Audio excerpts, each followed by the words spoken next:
Si tu mourais demain matin, est-ce que tu aurais l'impression d'avoir réellement vécu ta vie à ton plein potentiel? À 18 ans, j'ai fait 2500 $ en une semaine avec une opportunité en ligne. Puis quelques années plus tard, j'étais celui qui demandait aux gens s'ils voulaient goûter au yogourt de la semaine dans un métro. Entre les deux, il y a eu des erreurs, de l'humiliation, mais surtout des compétences qui m'ont permis d'avoir ce que j'ai aujourd'hui. Si tu as entre 30 et 50 ans puis tu sens que ta vie pourrait être encore mieux, elle pourrait être plus grande que ce que tu vis aujourd'hui, ce que je vais te raconter risque d'être un game changer pour toi. Fait que là, laisse-moi te ramener à ma première expérience hors d'une job traditionnelle. Fait que j'étais à ma 3e session au cégep en sciences naturelles parce que forcément, je voulais être chirurgien. OK? C'était mon rêve quand j'étais petit. Je cherchais une job qui était payante puis qui avait une certaine reconnaissance, puis être docteur, médecin et compagnie, c'était dans ces créneaux-là. Mais là, je commençais à voir concrètement ce que ça prenait. La 3e session de sciences nature, tu commences à parler à des gens qui sont rentrés à l'université potentiellement pour aller aussi en médecine et compagnie. Puis là, tu te rends compte que c'est pas le plus difficile qu'on pense. Ça prend des années d'études, tu as de la pression tout le long, puis même aussi après ta job, parce que tu as littéralement la vie de quelqu'un entre tes mains. J'ai commencé à voir tous les sacrifices que j'allais devoir faire pour me rendre à là. Puis là, il y a un soir, je me rappelle, c'était un mardi, je venais de finir mes devoirs, je m'en vais sur Facebook, puis je reçois un message de quelqu'un que je ne connais pas. Joël, t'es vraiment sharp, j'aime ton profil, t'as l'air de quelqu'un ouvert à des opportunités, est-ce que je me trompe? Puis ensuite, il me dit grosso modo, j'ai une opportunité d'affaires qui vient d'arriver ici au Québec, puis je pense vraiment que tu pourrais être un bon fit pour ça. J'ai fait comme n'importe quelle personne sensée, j'ai dit yes, sure, let's go see. Puis là, il vient me chercher dans son auto, on s'en va à Montréal. Puis là, honnêtement, je vois quelque chose que j'ai jamais vu de ma vie. Il y a 200 à 300 personnes dans la salle. C'est tous des gens qui étaient réunis au même endroit pour une seule et unique raison, aller chercher une meilleure vie. Puis ce qui m'a vraiment surpris de ça, c'est que c'était pas des gens qui étaient nécessairement spéciaux ou qui avaient des talents particuliers, c'était juste des personnes qui avaient soif de plus dans leur vie. Fait qu'une meilleure vie financière, plus d'argent, sentiment d'accomplissement, donc sentir qu'ils ont grandi dans leur vie, puis être leur propre patron, puis décider leur horaire, puis d'avoir un meilleur contrôle sur leur vie. Puis là, je te dis tout de suite, non, c'était pas une messe. Je vois des gens se lever, puis je les vois venir sur le stage, ils venaient parler de leur expérience, ils venaient parler des résultats financiers qu'ils étaient allés chercher grâce à l'opportunité d'affaires, ils venaient montrer leur maison, leur voiture, leur sentiment d'accomplissement, montrer un peu leur style de vie ressemble à quoi. Puis là, à ce moment-là, j'ai fait « Oh my fucking God ». Ces gens-là font plus d'argent que les chirurgiens. Pourtant, ils n'ont pas été des dizaines d'années à l'étude pour faire ça. C'est des gens qui sont sortis du milieu traditionnel, ont travaillé dans quelque chose pendant quelques temps, quelques mois, quelques années, puis finalement, ils vivent une vie extraordinaire qui est plus payante et semble avoir plus de liberté, en fait, que n'importe quel job que j'avais vu auparavant. Ce soir-là, j'ai pas signé un contrat, mais bien quelque chose d'encore plus dangereux. J'ai signé la croyance que c'était possible aussi pour moi d'avoir ça.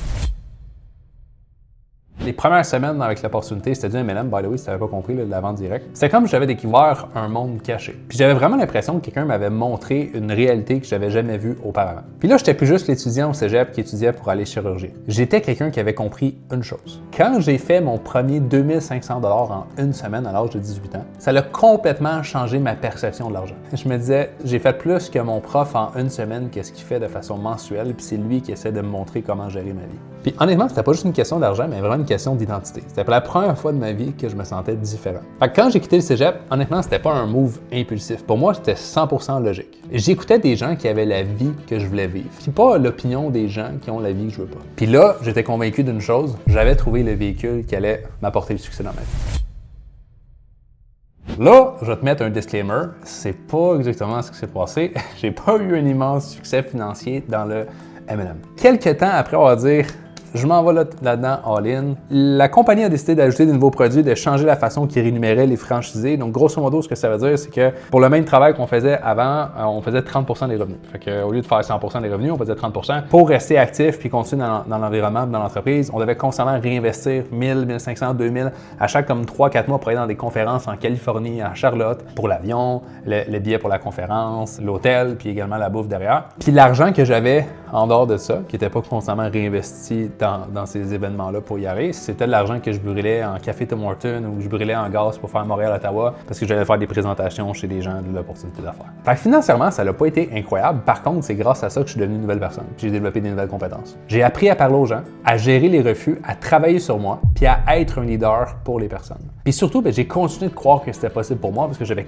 constamment plus de preuves de gens qui réussissaient puis qu'il y a une possibilité en dehors du monde traditionnel. Fait que ça a juste renforcé mon belief que c'est possible de vivre une vie extraordinaire. Fait que j'ai fait ça pendant 3 ans. Qu'est-ce qui est arrivé après cette période-là? C'est pas que j'ai échoué. C'est quelque chose qui est arrivé dans ma vie. J'ai rencontré ma femme dans le MLM. Puis Puis à ce moment-là, of course, c'était pas ma femme encore. On commençait à se rencontrer, puis elle avait un enfant de 3 mois. Puis je me rappelle, à un moment donné, elle m'a regardé directement droit dans les yeux, puis elle m'a dit « Si tu veux avoir une chance avec moi, tu dois améliorer ta situation financière, puis grosso modo, excuse-moi l'expression, régler tes shit. Tu dépenses plus que ce que tu fais, tu vis le high life comme si tu étais déjà comme millionnaire ou riche. J'ai un enfant à ma charge, puis j'ai pas besoin d'un deuxième kid. » Elle avait raison. À ce moment-là, j'ai compris quelque chose, que la liberté, c'est pas juste de rêver grand, mais aussi d'être responsable. Fait que j'ai décidé de quitter l'MLM.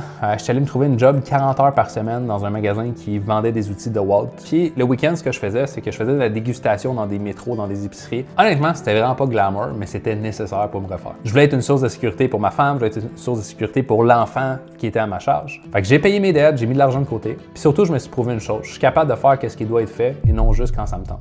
Puis honnêtement, cette période-là, ça a été la plus difficile de ma vie.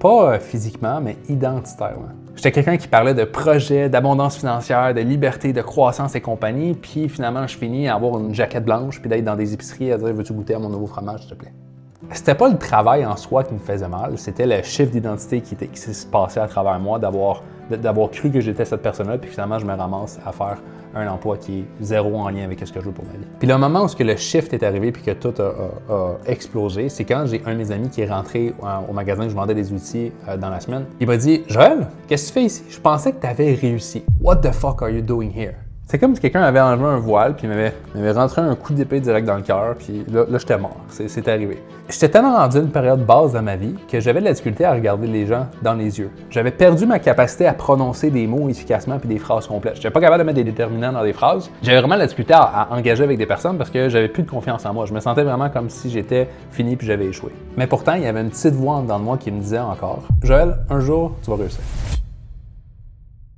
Quand mon ami m'a dit ça, il y a quelque chose d'incroyable qui s'est passé. J'ai eu à faire un choix. Soit j'étais devenu la preuve de pourquoi c'est pas vrai puis que tu peux pas sortir du cadre traditionnel 9 à 5 puis vivre une vie extraordinaire puis je suis juste comme un autre échec parmi tant d'autres. Ou je devenais la preuve que ça se peut que ça prenne un peu plus de temps pour certaines personnes, que ça soit plus difficile, mais qu'au final, j'allais quand même réussir.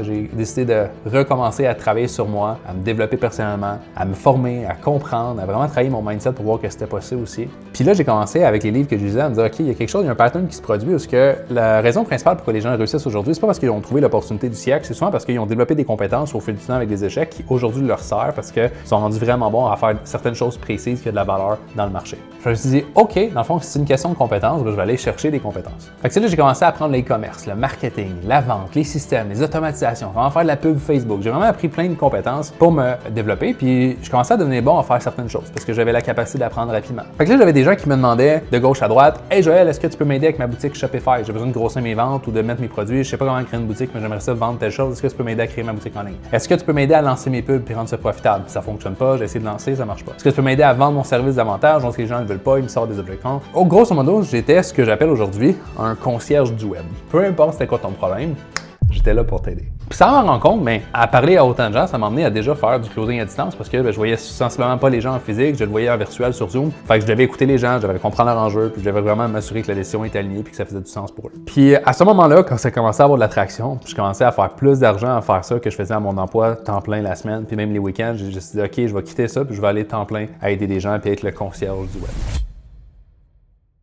Mais là, ça n'a pas été juste incroyable puis délicat. Après quelques temps, quelques mois, j'ai commencé à m'essouffler. C'était difficile d'aider plein de types de business différents, plein de gens différents, avec plein de besoins différents, avec plein de façons différentes. Fait que finalement, je me retrouvais à me sentir un peu que je n'étais pas capable d'aider vraiment personne à pleine capacité parce que je devais être comme pro dans tout, puis c'était vraiment difficile à avancer là-dedans. Fait que je me sentais un peu comme des gens qui ont trop de projets. Tu sais, je suis quelqu'un qui a multi-projets, j'ai plein de business, j'ai plein de projets. Ces gens-là font juste s'épuiser puis ils arrivent vraiment qu'ils avancent parce que j'ai réalisé à ce moment-là, puis c'était un livre que j'avais lu aussi qui mentionnait que vaut mieux se concentrer sur une chose à pleine efficacité puis tout mettre notre énergie et notre ressource là-dedans pour que ça fonctionne vraiment que d'être à 1% dans 100 projets différents. Fait que là, j'ai fait OK, that makes 100% de sens. Je dois juste me concentrer sur une chose. Fait que là, ce que j'ai décidé de faire, c'est que j'ai décidé de me concentrer sur un type de gens, des coachs, des experts, des gens qui offrent leurs services en ligne, puis que normalement sont très très bons à offrir. C'est des bons experts, mais ils n'ont pas la capacité business derrière de transformer leurs produits puis de le vendre en ligne. C'était essentiellement dans le temps du COVID aussi où tout le monde commençait à faire des produits en ligne. Ils ne savaient pas comment lancer ça, comment le rendre attrayant, puis comment après ça aller chercher des clients puis continuer de grandir. Donc moi, je me me suis dit, OK, je suis capable de le faire, je l'ai fait pour moi. Laisse-moi packager ça dans une façon qui est simple à lancer l'offre en ligne, puis après ça, aller chercher les clients grâce à ça. Puis c'est là que j'ai créé la méthode qualité. Longue histoire courte, la méthode qualité est un programme de 2019 à 2024 qui a aidé plus de 3000 coachs consultants à se lancer sur le web. Mais là, grâce à cette croissance-là, il y a eu d'autres problèmes qui sont arrivés. On les aidait tellement à créer des bonnes offres, puis à créer de l'attraction, puis que les gens veulent leurs produits-services, puis à acquérir des clients, qui se sont retrouvés à être dépassés. Il arrivait un cap dans leur business où ils ne pouvaient pas continuer de grandir s'ils n'allaient pas chercher une équipe, ils n'allaient pas chercher du talent qui était capable de faire en sorte qu'ils se dupliquaient. Un expert entrepreneur a besoin de gérer les finances, gérer la livraison du produit derrière, s'assurer que les clients sont satisfaits, gérer l'administration, puis faire les ventes, puis tout ça. Ils n'étaient pas en mesure d'allouer plein de temps de leur journée à continuer de parler à leurs clients cibles puis de voir si le fit était bon pour le produit, leur service. Donc, il y avait besoin de gens qui allaient faire ça pour eux. Puis, tu sais, au début, on leur disait, va recruter dans ton bassin. Va voir dans des anciens clients qui aiment ton produit-service, va voir dans des gens que tu connais, puis va chercher ces gens-là. Ils vont pouvoir se développer, puis ça va être eux qui vont parler du produit-service, puis ils vont aller de l'avant. Par contre, ça avait ses limitations, parce que ces personnes-là qui ont appris à comme créer des offres en ligne, c'était pas nécessairement des gens qui étaient les meilleurs à former des personnes à faire la même chose que eux ont fait. T'sais, ils l'ont fait parce que intrinsèquement, ils ont la capacité de parler de leur produit-service parce que c'est leur offre, mais il y avait de la difficulté à transférer ces compétences-là à des nouvelles personnes. Fait que finalement, ça crée quand même un problème derrière. Puis moi, en parallèle, j'avais encore plus de gens qui m'écrivaient pour me dire « Hey Joël, je te suis depuis quelques temps, j'aime ce que tu fais, mais moi, tu sais, j'ai pas une expertise spécifique dans laquelle je peux créer une offre puis aller de l'avant, mais j'ai vraiment un attrait pour changer ma vie. Je veux une meilleure liberté financière, j'ai envie de pouvoir choisir mon horaire, j'ai envie de pouvoir être libre géographiquement puis pouvoir travailler à distance, puis si j'ai envie de partir quelques semaines par année, mais je peux le faire puis continuer de travailler. Est-ce que c'est possible? Est-ce que tu as des options à me partager? » Puis là, j'ai eu une réalisation claire. D'un côté, j'avais des experts, des entrepreneurs de services qui avaient un vrai problème. Il y avait besoin de gens qui allaient être capables de les aider à grossir leur entreprise puis grossir leur clientèle en conversant avec leurs clients cibles. Et de l'autre côté, j'avais des gens qui voulaient une meilleure vie, là, une aisance à parler à des gens, puis qui avaient juste besoin d'un bon véhicule pour aller atteindre leur style de vie qu'ils voulaient aller chercher. Fait que le problème existait déjà, j'avais juste besoin de créer le pont entre les deux. J'avais le réseau, j'avais l'expérience, mais j'avais surtout la compréhension de ce que ça prenait pour sortir du cadre traditionnel jusqu'au chemin où ce que potentiellement tu as ta propre business ou tu travailles dans un véhicule dans lequel qui te permet de grandir. Fait que j'avais vraiment testé, échoué et fait plein de choses qui, pour moi, me permettaient d'avoir vraiment une bonne compréhension de ce que les gens ont besoin pour y croire et rendre ça possible. C'est là qu'Hybrid Closer est né. Pas comme une formation en plus, mais vraiment comme un environnement, une famille dans laquelle que tu peux te joindre qui te permet d'aller chercher ce que tu veux dans ta vie. Fait que si tu écoutes la vidéo, tu es une femme, tu es un homme qui a entre 30 à 50 ans, puis peut-être que tu te demandes si c'est trop tard, mais la vraie question que tu devrais te poser, si tu meurs demain matin, est-ce que tu sens que tu as vraiment vécu à ton plein potentiel? Est-ce que tu sens qu'aujourd'hui, tu as le dream life puis tu as atteint tout ce que tu voulais aller chercher, puis tu vas te dire, j'aurais pas pu faire mieux? Puis là, je tiens à te dire que si ça te fait mal, puis la réponse est non, c'est ça que c'est pas une faiblesse, c'est même pas négatif en fait. Tu peux juste voir ça comme un signal que peut-être tu es prête à plus pour ta vie. Puis aujourd'hui, mais grâce à Hybrid Closer puis au Remote Closing, mais tu as l'opportunité de joindre un environnement qui t'amène à voir que c'est possible, avancer puis aller chercher plus dans ta vie, puis qui t'amène à aller chercher une meilleure qualité de vie derrière. Il est pas trop tard. Donc, je voulais te montrer un peu mon histoire de où je viens, puis ça a été quoi mon parcours, parce que parfois, mais ça nous montre que si cette personne est capable de le faire, puis est capable de partager qu'elle a eu des échecs, puis elle a avancé, mais c'est plus facile à voir que c'est possible aussi pour nous. Fait que tant mieux si ça l'a été. Puis s'il y a quelque chose que je t'ai raconté avec lequel que toi tu te vois, tu te dis, hey, ça me ressemble, ça me parle, puis que tu souhaites avoir plus dans ta vie, plus de liberté financière, une meilleure capacité de travailler n'importe où dans le monde, puis juste de gérer quand est-ce que tu travailles, ben le Remote Closing pour moi est le best bet pour y arriver, parce que t'as pas besoin d'avoir 100 compétences pour réussir, tu as simplement besoin d'en avoir une, ça s'appelle la capacité à converser puis à apprécier des conversations avec des gens puis vouloir les influencer positivement. Fait que si tu veux en savoir plus, je t'ai préparé une vidéo qui dure entre 8 à 9 minutes qui te montre exactement comment on aide les gens à se lancer en Remote Closing, le type de business avec qui tu peux travailler, comment ça rémunère derrière, vraiment toutes les questions que tu pourrais avoir en lien avec ce métier-là, mais on te les montre dans la vidéo, puis on te montre par la suite comment on peut t'aider à être devenu Remote Closer, ou si finalement c'est pas fait pour toi, au moins tu vas le savoir derrière. Je dis souvent qu'on a différents points tournants dans notre vie qui nous amènent à vivre une vie différente puis extraordinaire pour certains. Fait que ultimement, tu vas faire ta propre opinion, mais je pense vraiment que ça peut être un game changer pour toi, puis tant mieux si la vidéo puis ce que je te montre par la suite va avoir été moi qui te donne une nouvelle paire de lunettes pour voir qu'une nouvelle réalité est possible pour ta vie, parce que ça a été le cas pour des centaines de personnes. Fait qu'on se voit de l'autre côté.